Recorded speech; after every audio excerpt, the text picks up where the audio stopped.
अच्छे इंसान नहीं हो। निहारिका को ये सब पता चलेगा तो उस पर क्या बीतेगी। उसका तो दिल ही टूट जाएगा कि तेरे जैसा क्रिमिनल उसकी लाइफ में क्यों आया तू। चुप रहो जिन्ना। तुम क्या जानो कौन किसकी लाइफ में आया है।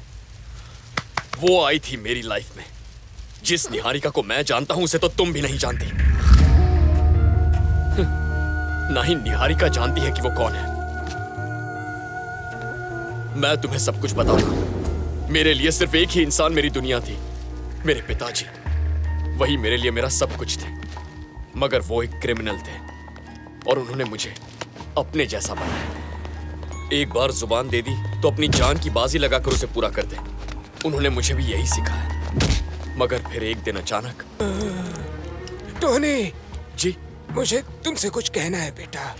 हाँ पिताजी, बोलिए ना। हर घर में एक आध खोटा सिक्का होता है। हमारे घर में हम दोनों ही खोटे निकले। अपने घर में भी एक ही होना चाहिए और वो मैं रहूंगा और मेरे बाद कोई नहीं होगा। बस कीजिए पिताजी। हॉस्पिटल में आते आते मेरी जिंदगी की पूरी रील मेरी आंखों के सामने से गुजर गई। पूरी जिंदगी में मैंने खुद पर गर्व करने लायक कोई काम किया हो मुझे याद नहीं आया बेटे। मैंने आज तक जो भी काम किए आज वो मेरे साथ ही खत्म हो जाएंगे बेटा। मरने के बाद कोई मुझे याद करे ऐसा कोई भी काम मैंने नहीं किया। किसी का भला किए बगैर जा रहा हूँ। बड़ा अफसोस हो रहा है। पिताजी आपको कुछ नहीं होगा। मैंने तुझे अपने जैसा बनाया, इस बात का कोई दुख नहीं है। लेकिन मेरी तरह जीरो बनकर नहीं मरेगा तू। हर इंसान की शुरुआत जीरो से ही होती है, लेकिन लाइफ सबको हीरो बनने का चांस भी देती है। बहुत से लोग मौका खो देते हैं। मैंने भी खो दिया बेटा। लाइफ तुझे भी हीरो बनने का एक मौका जरूर देगी। उसे मत खोना। मौका खुद चलकर तुम्हारे पास आएगा। उसे पकड़ कर रखना। फिर देखना तुम्हें वो अच्छा काम देखकर खुद पर गर्व महसूस होगा। ऐसा काम किए बगैर मेरे पास आए तो टोनी तुझे माफ नहीं करूंगा। पिताजी मैं आपको कहीं जाने नहीं दूंगा। तुझे छोड़कर जाऊंगा भी कहा बेटा। मरने के बाद भी तेरा पीछा नहीं छोड़ूंगा। कभी तेरा साथ नहीं छोड़ूंगा। हाँ कभी नहीं। पिताजी की ये आखिरी नसीहत मेरे दिलो दिमाग पर पत्थर की लकीर बन गई और जिंदगी ने मुझे वो मौका दिया निहारिका के रूप में।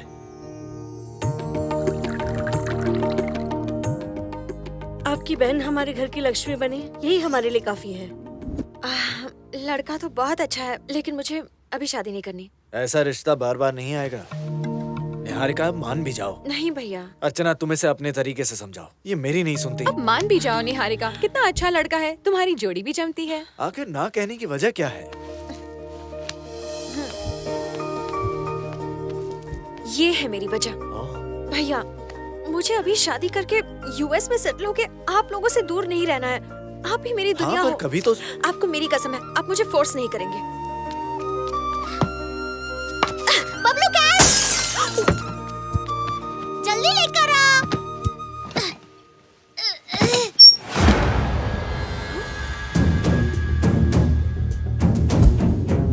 ये गन किस लिए भैया?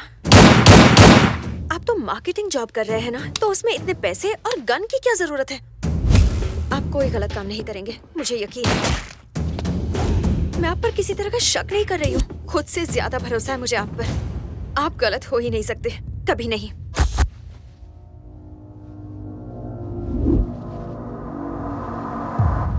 सर मैं पुलिस वाला हूँ या क्रिमिनल?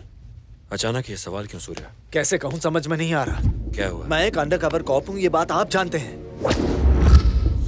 अपने देश के लिए एक ऐसा काम कर रहा हूँ कि अपनी फैमिली को भी नहीं बता सकता।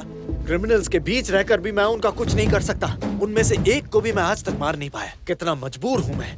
एक पुलिस ऑफिसर होने के नाते मैं उन्हें खत्म करना चाहता हूँ। I want my identity back sir. इतने जज्बाती मत बनो सूर्या। अगर अचानक मैंने ये बता दिया कि तुम एक पुलिस ऑफिसर हो तो लोग क्या सोचेंगे? I am ready to die sir. मैं देश के लिए मर जाऊंगा, लेकिन देशद्रोही बनकर नहीं। मैं अपनी यूनिफॉर्म पहनकर ही मरना चाहूंगा सर, एक क्रिमिनल जैसे नहीं। कल मेरे मर जाने के बाद मेरी फैमिली को मुझ पर गर्व होना चाहिए, शर्मिंदगी नहीं। अगर ये ऑपरेशन यहीं छोड़ दिया तो हमारी सारी की कराई मेहनत पर पानी फिर जाएगा। पानी नहीं फिरेगा सर। ये लीजिए, अज्जुबाई से रिलेटेड सब डिटेल्स हैं इसमें। पॉलिटिकल लिंक्स, टेररिस्ट प्लान्स और फाइनेंशियल हब्स, सबकी डिटेल्स इसमें है। यही मुंबई में आज एक बहुत बड़ी मीटिंग होने वाली है। बस एक मौका दीजिए सर। एक पुलिस ऑफिसर होने के नाते इन सभी क्रिमिनल्स को खत्म कर दो। वेल डन सूर्या, मुझे 24 घंटे की मोहलत दो। तुम एक पुलिस ऑफिसर हो, ये पब्लिकली अनाउंस करवा दूंगा। अपनी फैमिली को भी ये खुशखबरी दे दो। Thank you sir. Hello, Niharika मेरी बात सुन, बच्चों को लेकर अभी घर पहुंच। ठीक है भैया। तुम्हारे सभी काले कारनामों का चिट्ठा उस फाइल में है। किस किस के साथ, कहां कहां, तुम्हारे लिंक्स, तुम्हारे अकाउंट्स, सब कुछ। तुम इस दुनिया के किसी भी कोने में छिप नहीं सकते। यू आर फिनिश्ड अज्जू भाई। मतलब मेरा पॉलिटिकल करियर तो गया। अज्जू भाई कुछ करिए ना, नहीं तो जेल में हमें चक्की पीसनी पड़ेगी। 50 करोड़ देता हूँ, ये केस क्लोज कर दो।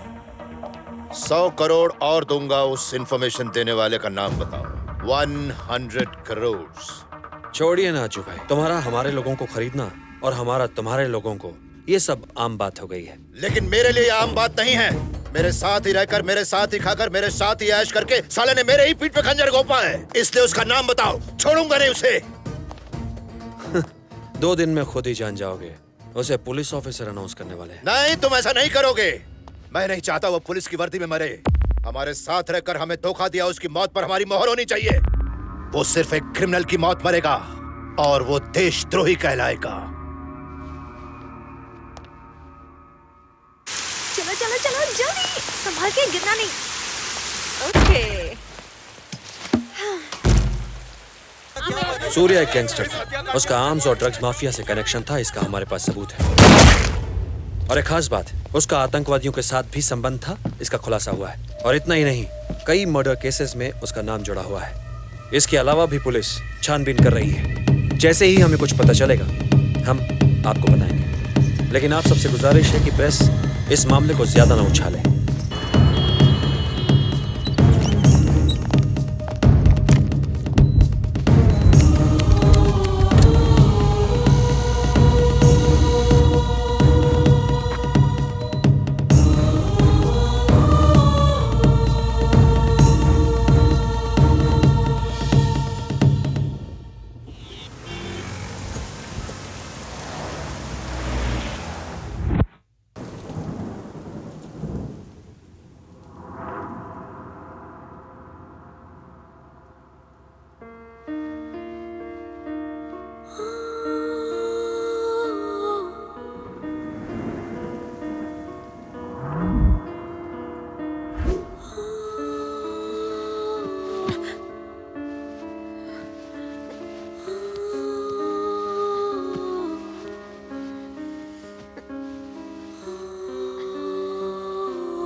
Thank God you are back.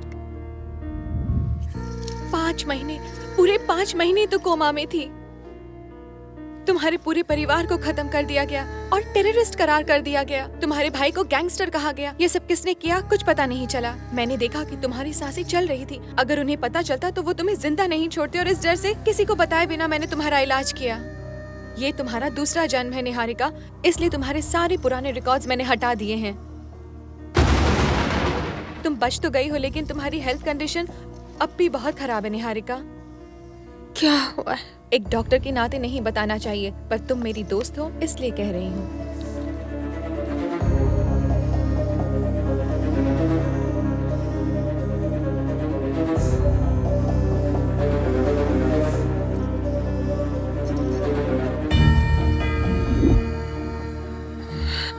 और कितना वक्त बचा है? कुछ कह नहीं सकते, किसी भी वक्त कुछ भी हो सकता है। हाँ, लेकिन ज्यादा वक्त नहीं बचा है।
कुछ आंखों के सामने मंडराता रहता है। जी करता है मैं अपनी जान दे दूं। मुझे भी उन सब के साथ ऊपर क्यों नहीं बुला लिया तुमने?